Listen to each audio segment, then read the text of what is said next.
সন্তান। তার মানে ওই দাদু জেঠু না জেঠু জামাই আসলে হ্যাঁ, আমার ছেলে তেজ। না না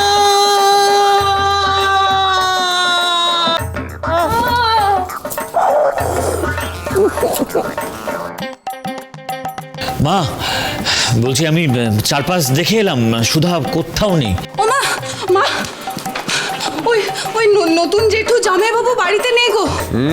ওদের খুঁজে পাবে কি করে? ওরা তো বাড়িতেই নেই। এ কি, আপনি সুধাদি শ্বশুর মশাই না? আপনি এখানে কেন? আর আপনারাই বা এখানে কেন? কি করছেন এখানে? এই এই সরো তো সরো তো সরো সরো। আচ্ছা দাদা, এটা কি ঠিক হলো? হ্যাঁ, এরকম একটা জব্বর প্ল্যান বানালেন, আমাদের কেন বলেননি বলুন তো? হ্যাঁ সত্যি, শুধু শুধু আমরা সুধাকে কতটা ভুল বুঝলাম। আরে বাবা, শুরুতে আমিও কি জানতাম, ধীরে ধীরে জেনেছি। আর যখন জানলাম ভাবলাম যে ছেলে আর ছেলের বউকে একটু সাহায্য করি, কিন্তু তোমরা যে বিয়েটা আটকাতে এরকম লাঠি সোটা ব্যাট উইকেট নিয়ে চলে আসবে কি করে বুঝবো বলো তো? হ্যাঁ, রে বাপরে বাপরে, ভাগ্যিস ভাগ্যিস তুমি আমার দাড়িটা টেনে খুলে ফেলেছিলে, নইলে এখন আমি নার্সিং হোমে থাকতাম। মা, সুধাদি এই চিঠিটা লিখে জেঠুকে মানে তেজবাবুকে পুরনো গুদামে ডেকেছে, দেখো।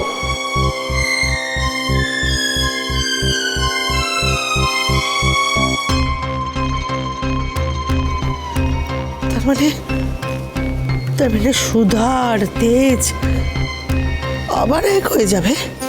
তার মানে কনিনিকা ম্যাডাম যে টাকাটা দেবে বলেছিলেন, সেই টাকাটা আর পাবো না।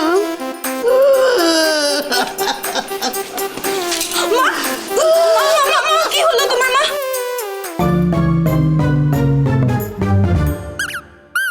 বলেছিলাম না আপনাদের, ভুল মানুষকে আপনারা মহান ভাবছেন। এই মেয়েটা রাস্তার ধারে দোকান দেওয়া কোনো অবলা অসহায় মেয়ে নয়, এক নম্বরের স্বার্থপর ধান্দাবাজ মেয়ে। বড় লোকদের ফাঁসিয়ে বিয়ে করাটাই ধান্দাবাজেরই একটা। খবরদার, আমার দিদির সম্বন্ধে আর একটা আজে বাজে কথা বলবেন না আপনি। আর ধান্দাবাজটা কে? আমার দিদি না আপনার লিটল বেবি, সেটা সবাই জানে। আমার দিদি কখনো টাকার লোভে পড়ে কাউকে বিয়ে করেনি আর করবেও না। তাহলে এই বিয়ের পোশাকে এখানে কি করছেন সুধাময়ী? আর ওনাকে দেখে তো সদ্য সিঁদুরদান হয়েছে বলে মনে হচ্ছে, আর ওনার হাতেও তো সিঁদুর লেগে আছে। তার মানে তো এটা স্পষ্ট যে আপনি আজ এই বৃদ্ধকে বিয়ে করেছেন। হ্যাঁ হ্যাঁ, ওই টাকার লোভে আমার দাদুভাইকে ছেড়ে এই লোভী ঠগ মেয়েটা বুড়োটাকে বিয়ে করেছে। আর আপনারা তো আমার বিরুদ্ধে মামলা করেছিলেন, আমাকে কোর্টে নিয়ে যাচ্ছিলেন, কিন্তু এবার বুঝেছেন তো যে সত্যিটা কি, কেন এই মেয়েটাকে আমি বাড়ি থেকে তাড়িয়েছিলাম।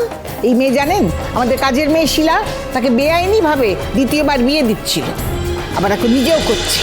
শুভ বিবাহ সোম থেকে রবি প্রতিদিন রাত ৯টায় স্টার জলসায় ও ডিজনি প্লাস হটস্টারে।